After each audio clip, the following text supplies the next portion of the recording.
morning, everybody. I'd like to welcome you to this session on environmental catalysis and mobile sources. Before we begin the first presentation, I just want to make two announcements. After each presentation, for those people who want to ask questions, I would request that you move to the center aisle and move to the microphone and ask the question at the microphone so everybody can hear. And secondly, for those presenters in the audience who will be presenting in later sessions, I want to point out that if you're using slides, the slide projector we're using is reverse projection, and that requires that the slides be added in a configuration different than normal forward projection. So you will need to come and see me or one of the organizers to make sure that your slides are set up correctly.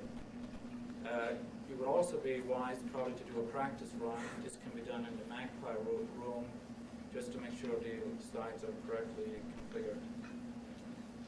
Now for the first presentation, this is a contribution from the Capadia Laboratory at Northwestern University. It will be given by Mayfair Kung, and the title is Mechanism of NOx Reduction over Cu-ZrO2 catalyst.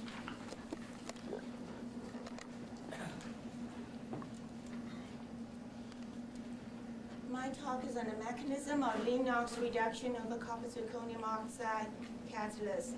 There's been a mistake in the names of the authors in the program. The correct ones are Ken Lee, Kathy Bethke, Mayfair Kung, and Harold Kung. The major obstacle in the development of the more fuel-efficient lean burn automobile engine is the lack of a practical catalyst.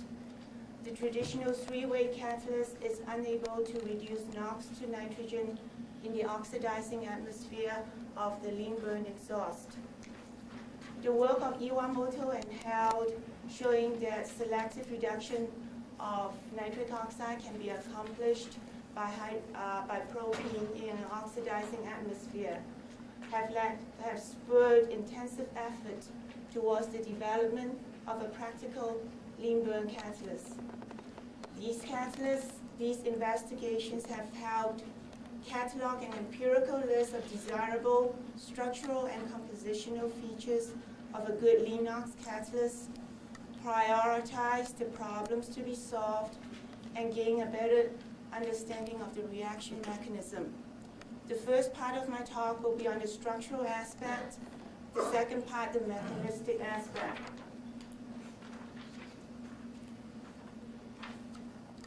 The oxygen concentration from the exhaust of the lean burn is about 50 times higher than that of either the nitric oxide or the hydrocarbon. Thus, the nitric oxide molecule have to compete very efficiently for the limited concentration of the hydrocarbon available. And this efficiency in the competition for the hydrocarbon is defined over a particular catalyst is defined as the competitiveness factor of that catalyst. That is, a desirable lean NOx catalyst will have a high competitiveness factor. Inert metal oxides like zeolites or aluminum oxides have very high competitive, but are competitive but not active.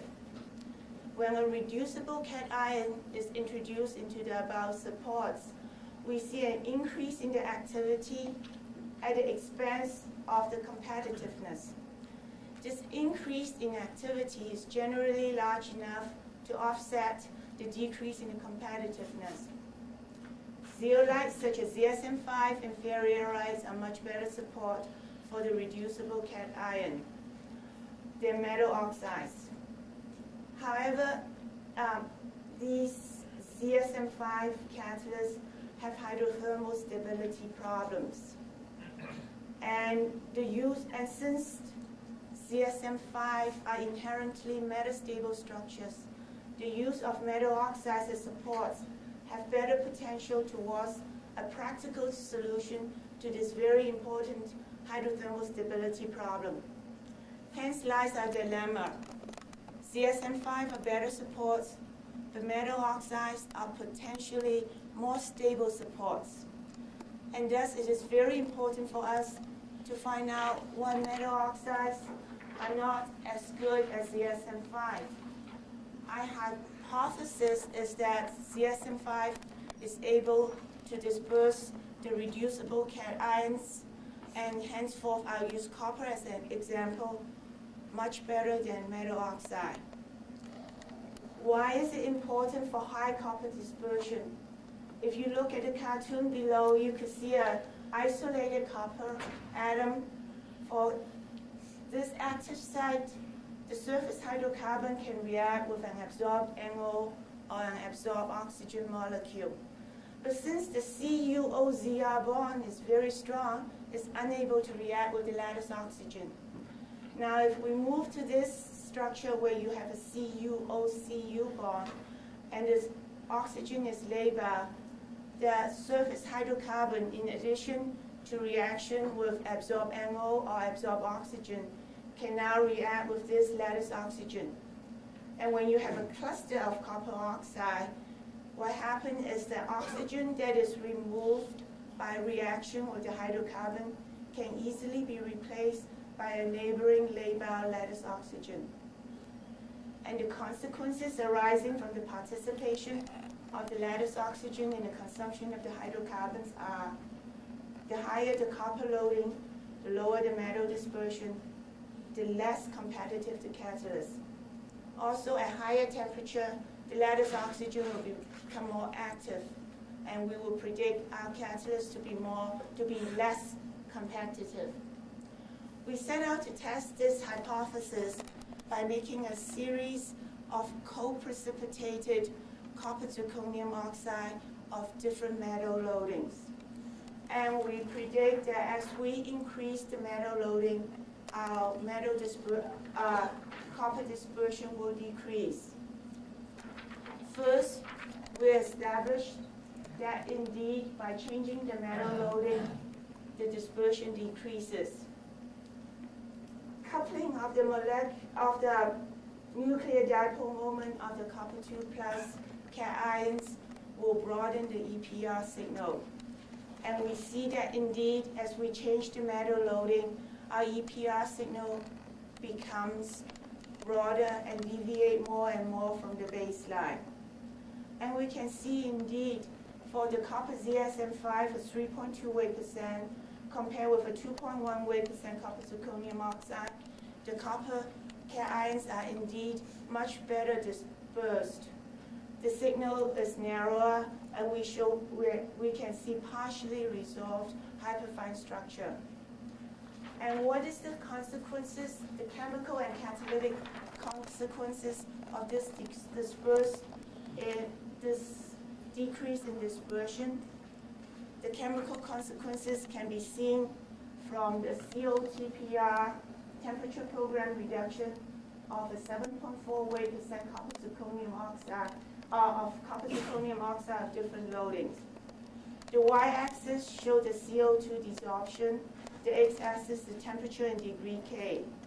And we can see that as we decrease the copper loading, the temperature of the CO2 desorption peak moves to higher and higher temperature. Of particular interest is the high loading catalyst. You can see that the peak is at 350 degree K, suggesting a very labile pool of lattice oxygen. And the consequences for the catalytic behavior, the changes in the catalytic behavior is a continuum, but we are going to pick two catalysts, that of the low loading and that of the highest loading copper zirconium oxide. We can see the annual competitiveness, the efficiency to compete for the hydrocarbon. Indeed, it's the highest for the low loading, and it decreases substantially when we go to high copper loading.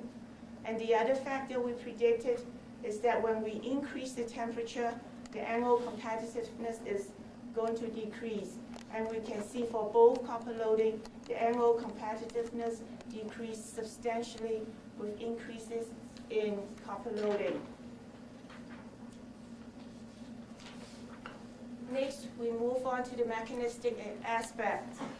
For this part, there's two questions we like to explore. One is the role of NO2 in NOx reduction. The second is the identity of possible reaction intermediates. For the second part, we established the existence of surface carbon-nitrogen compound with pulse NO studies. And we observed the presence of CN and NCO intermediates with in situ infrared. First, I'd like to explore the question of NO2. At low temperature, the equilibrium says that NO2 is the overwhelmingly predominant form. And this question of the role of NO2 in NOx catalysis have intrigued many groups. That includes Cu-ZrO2, Misono, and the group from Ford. Even though we use very different approaches, I think we have come to about the same conclusions. For our approach, we like to know the role of gas phase NO2 in the production of nitrogen. And we did this by comparing the rate of formation of NO2 in the feed of NO and O2, N2 in the feed of NO, O2, and hydrocarbon over both the copper zirconia and the copper ZSM5 catalysts. We also analyzed the rate of formation of nitrogen and the exit gas composition and compare them between experiments where the feed is NO, O2, and hydrocarbon, and where the feed is NO2, O2, and hydrocarbon. First, the NO oxidation. This is a plot of NO conversion to NO2 versus the temperature.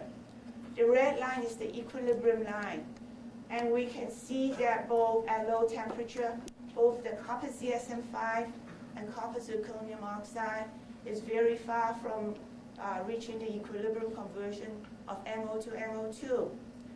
And the reason for this slow formation of NO to NO2 is suggested by the W/F profile versus the NO conversion below. We think that the strong absorption of NO2 is causing the slow oxidation rate. And the reason is, if you look at the low temperature NO2 formation line, you can see at low temperature NO2 absorption is very strong. And whatever NO2 that's formed in the top part of the bed reabsorb at the lower part of the bed and poison the catalyst. And thus, when we increase the catalyst weight, you see very little increase in the NO conversion to NO2.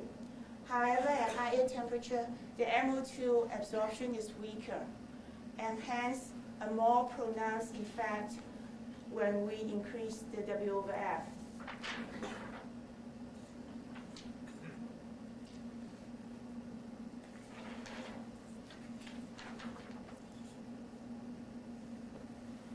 Next, over the copper zirconium oxide catalyst, we compare the NOx to N2 rate relative to the NO to NO2 formation rate. And we can see the NOx reduction rate in NO and propene is 30%, whereas the NO to NO2 formation rate in flow of NO and O2 is only 11%. This shows that the formation of gas phase NO2 is unimportant in the NOx reduction.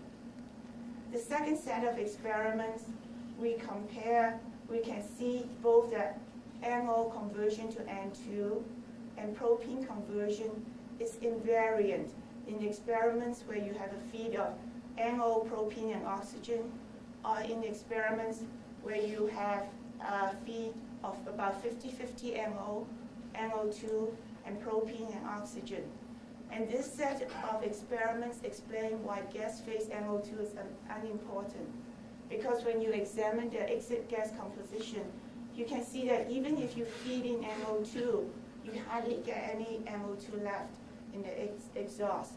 That's the rapid reduction of NO2 by hydrocarbon to NO, makes gas phase formation of gas phase NO2 unimportant in NOx reaction. We see pretty much the same type of results from copper ZSM5. And this leads us to the following scheme. NO2 from the gas phase you feed in, or NO plus O2, will form NO2 absorbed on the catalyst. This will react with the surface hydrocarbon to form either NOCO2 and water, or it can form a surface intermediate containing both carbon and nitrogen. This surface intermediates will react subsequently with gas phase NO to form nitrogen. We first established the existence of this surface intermediate in the following experiments. We first preformed this surface intermediate in a flow of propene, oxygen, and NO at reaction temperature. Purge out the reactants, and then we pulse NO over this copper zirconium oxide containing this surface intermediate.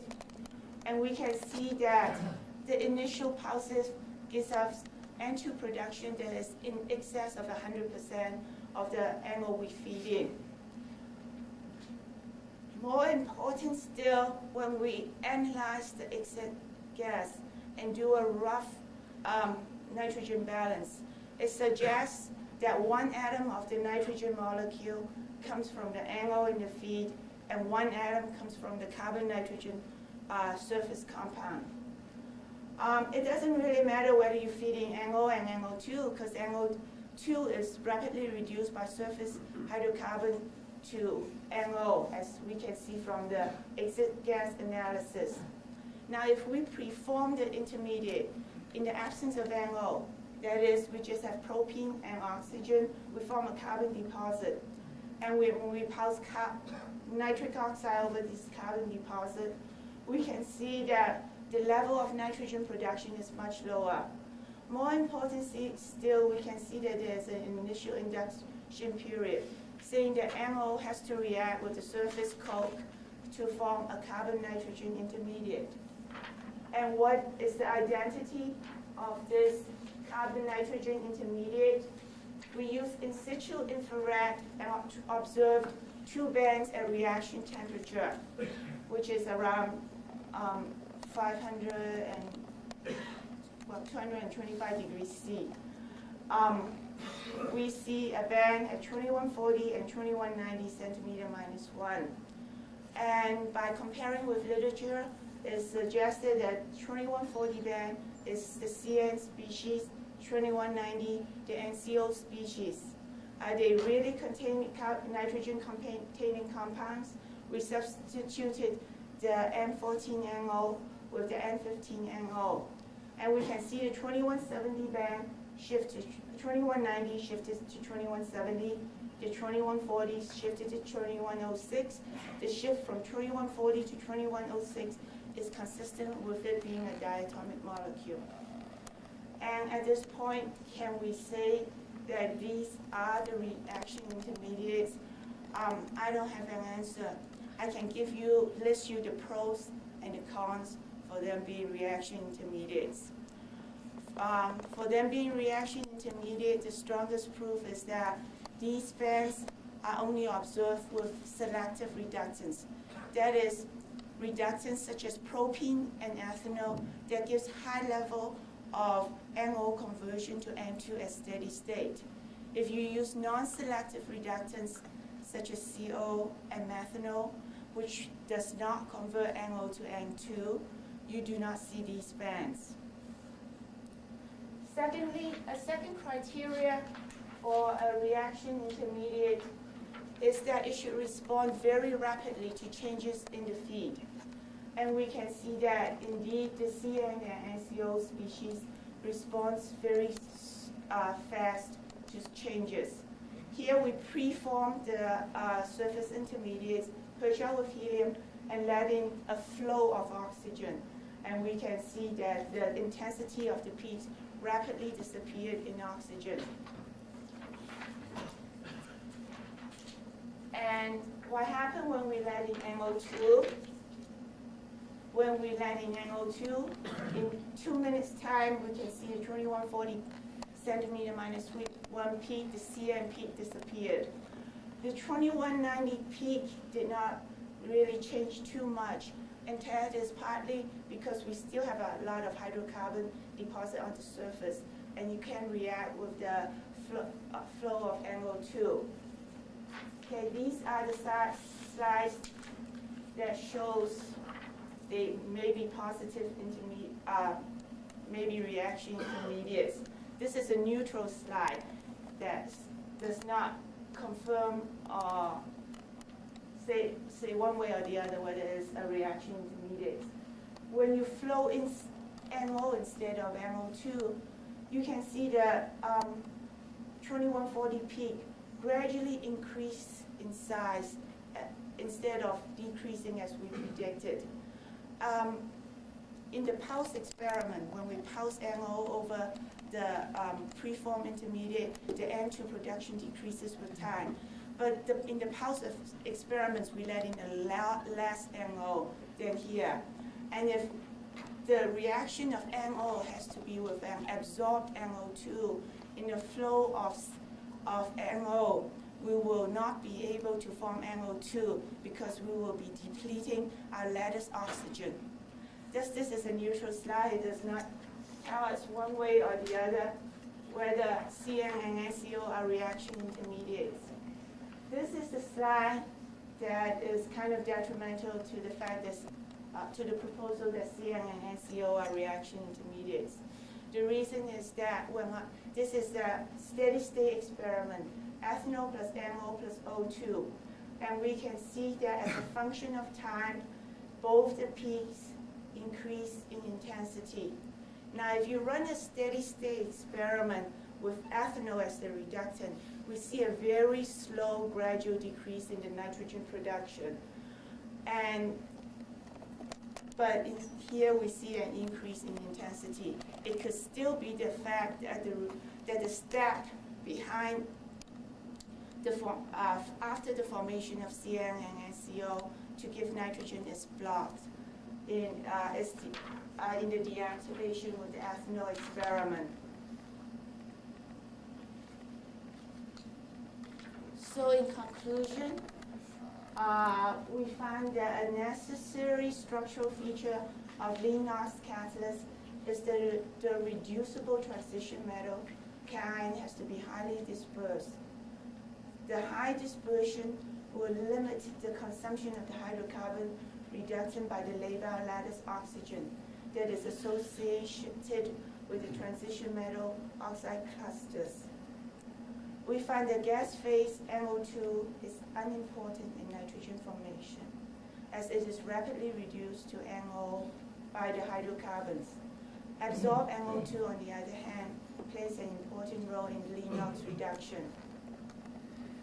With our pulse experiments, we have established that selective reduction of NOx by propene results in surface carbon-nitrogen compounds that can react with NO to form N2.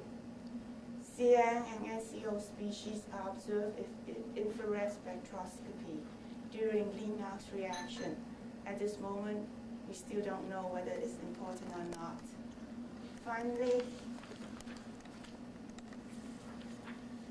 acknowledgement for financial support, Department of Energy for Harold Kung, General Motors Corporation, and NSF from NCK. We have time for some questions.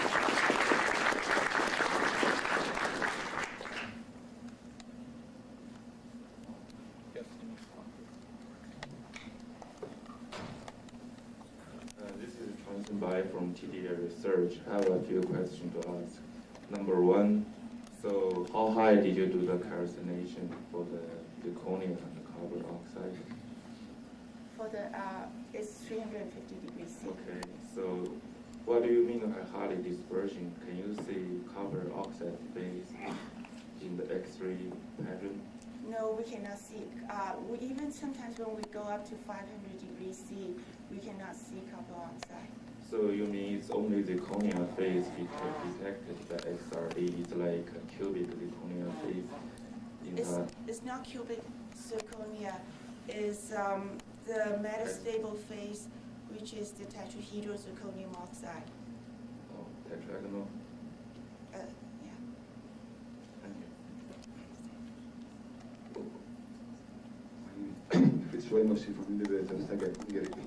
Well, I'm happy to learn that you think that the NCO might play an important role in the reduction of nitric oxide. We spent several years, last decade, concerning the chemistry of NCO, so that's the reason that I am very glad. Okay, my question is that what is the absorption site of the NCO? There are several possibilities, Cu-ZrO2, Cu-ZrO1, and Cu-ZrO2.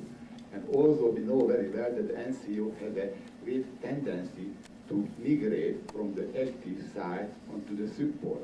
So we might have also NCO on the support. So I would like to know your feeling. Okay. I don't really know whether the NCO is absorbed on Cu-ZrO, Cu-1, or Cu-2.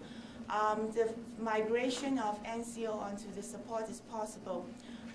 This set of experiment is done where the researchers heat the catalyst up in the reaction mixture from low temperature to high temperature, and he see a very clean, just 190 and 2140 centimeter minus 1 band. The other way you can do the experiment is to heat it up in oxygen, and the surface will no longer, the support will no longer be covered with hydrocarbon. And at this point, if I let in the NOx mixture, then I'll see bands around 2235, suggesting those are the NCO bands that is associated with the support.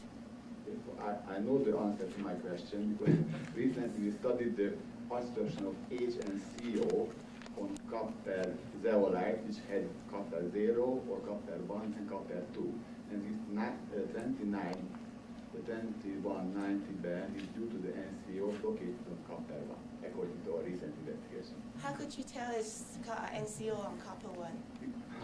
Because we prepared Cu-ZrO2 or Cu-ZrO2 which contains Cu-ZrO, Cu-ZrO1 and Cu-ZrO2 separately. And we absorbed H and CO on these 3 samples and determined the asymmetric stretch of the NCO.